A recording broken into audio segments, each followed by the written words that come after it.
Hello, and as I record this, I see that the battery on my camera is low, so we're gonna do what we can do about that. But I'm here to talk a little bit about why I'm rebranding. So I was going with Tarot Called Salts earlier, but I'm now Alchemy with Sinhani. And the reason I'm rebranding is because Tarot is just a part of everything that I am and everything that I want to share. And I found that the name Tarot Called Salts, the brand Tarot Called Salts, just got a little redundant in that sense, where it sort of boxed me into a certain niche, boxed me into a certain type of content, a certain type of sharing, and a certain way of sharing myself.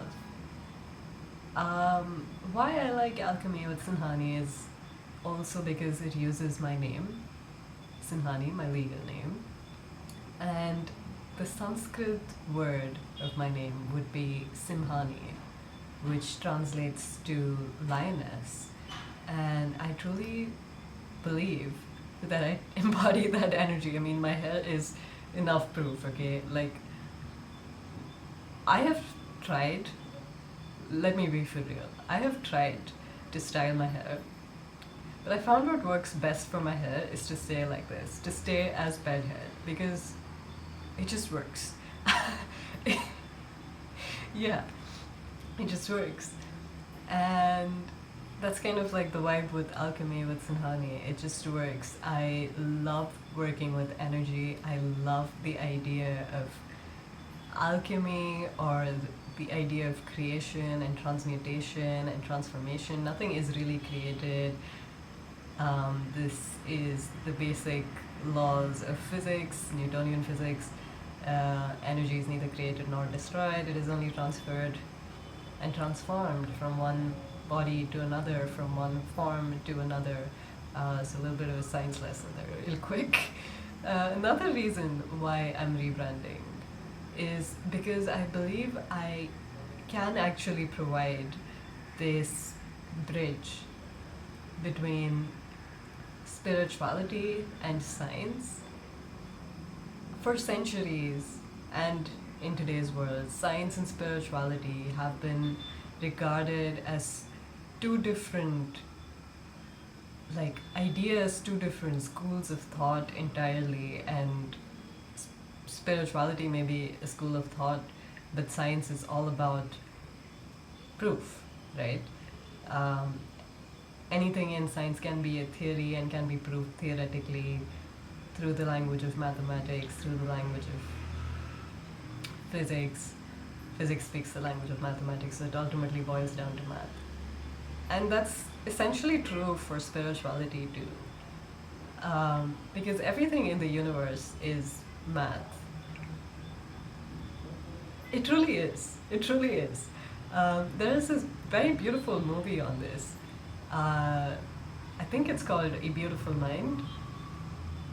that's kind of uncanny. I said beautiful, and then it was also the title of the movie. Yeah, but it's essentially that music is math, sacred geometry is math. Everything that we understand in spirituality comes from ideas in sacred geometry, and esoteric wisdom also follows these rules or laws of sacred geometry. So everything is math. Both science and spirituality, I think, are talking about the same thing. And that's exactly what I mean by being that bridge, where I can really connect,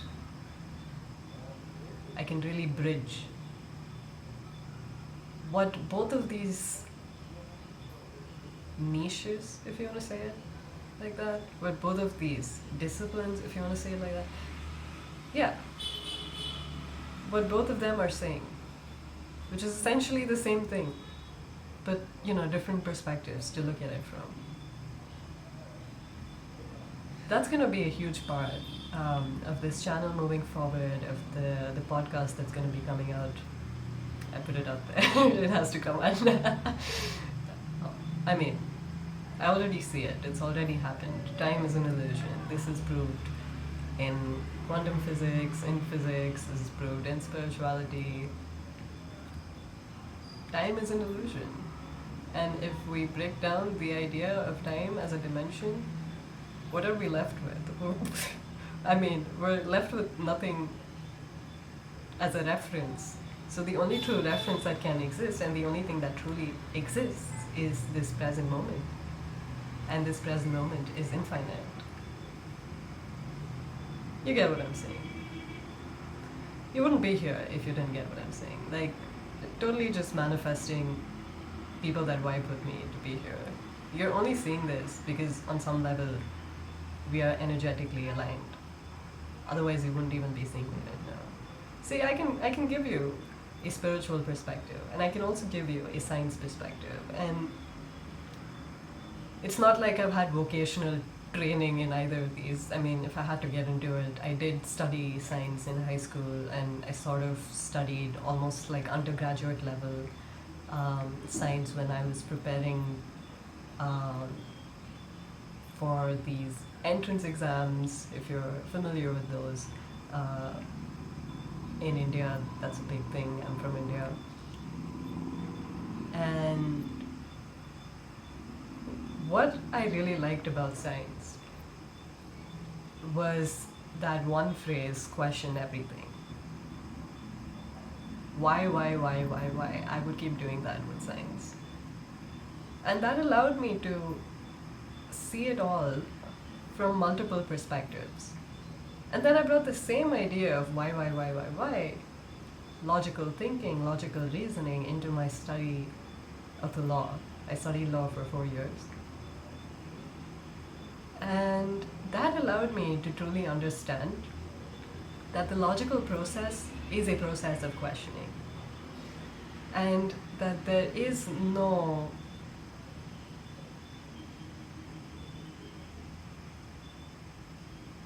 resistance, as I say it. But there is no wrong way of thinking. There really isn't. It's just a way of thinking, a school of thought. No school of thought is wrong. And no school of thought is right in the same way. The first thing I understood in my study of the law was that there is no right or wrong in the law, irrespective of whether you follow natural law or positive law. These may resonate if you've had a basic understanding of philosophy and law. There is no right or wrong. With natural law, it's the idea that the law is based on how things are in nature. With positive law, it's the idea that the law is written down and is carried out exactly as it is written down, which leaves no room to interpret the law. Which poses difficulties, both of them do. Both of them have their pros and cons. But there is no right or wrong.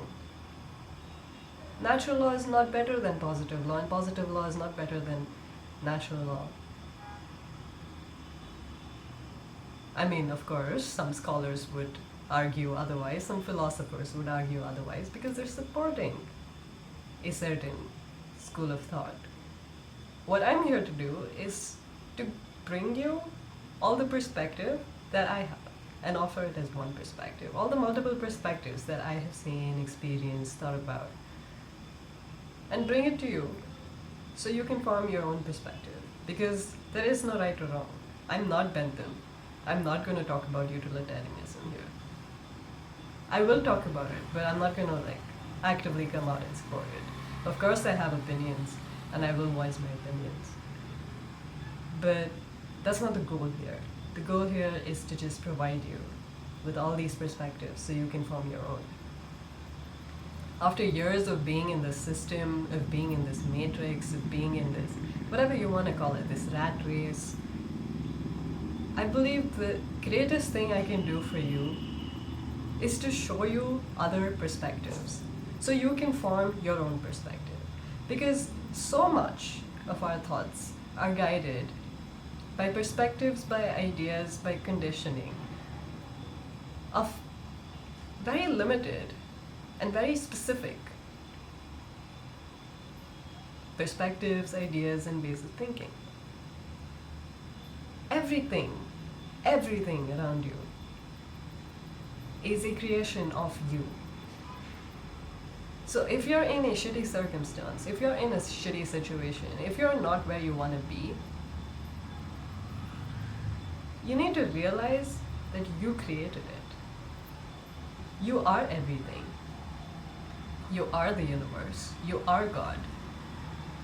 And this is where, religion would come in and say that you're not God. Where some evangelists would come in and say that God is separate from you.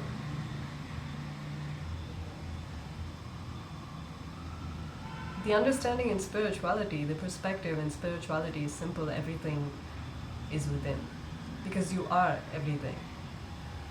Everything that you see around you is a reflection of what you are, of who you are, truly. That doesn't mean you identify with all that's around you. You just acknowledge and accept. They're just different forms of you. The same thing is being said in quantum physics now, and proved as well. That energy is everything. And if energy is everything, there's only one energy. There's only one. The idea of one. The idea of unity. That cannot be denied. In quantum physics, again, quantum physics is a branch of science and branch of physics that deals with the atomic structure, makeup, behavior, and subatomic particles, subatomic patterns, behaviors, all of that stuff, basically. If I had to dumb it down, right?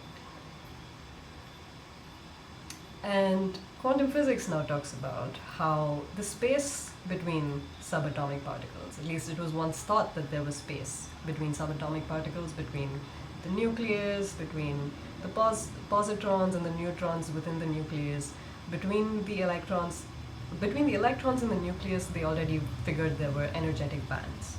This they classified a long time ago. I think that was by Bohr's model, if I recall correctly. And the advancements in quantum physics now show that the space between quaterns, positrons, the subatomic particles within the nucleus as well, that's not just space. It's not just empty space. It's energy. You get what I'm saying? So energy is everything. And this is proven. If you're interested in experiencing this in a more sciencey way, you might want to check out the Gateway experience. The Gateway experience was declassified by the CIA recently, and it was headed by the Monroe Institute. So it uses this idea called hemisync, which is a synchronization between the different hemispheres of your brain, so that you can reach a theta brainwave state, which is a sort of meditative state, put simply. And it uses sound frequencies between 5 to 8 hertz. I think it's at exactly 7 hertz.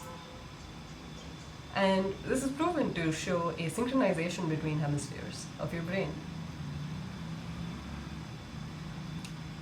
Ideas like astral travel, time travel, remote viewing, these are all proven time and again by science and also by my own experience, that you might find interesting, to be very honest.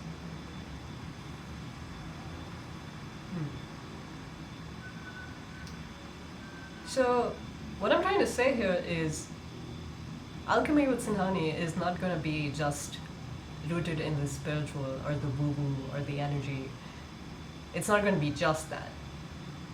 It's also going to be a bridge between that and what we know through science and what we know through systems and ideas within the matrix that we live in.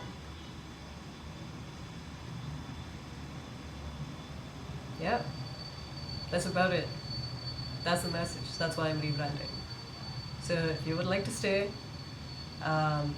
hit that subscribe button, I guess, and leave me a comment, like this video. Again, totally up to you, but I would appreciate it. And I'm so grateful to be having this conversation with you. I can't...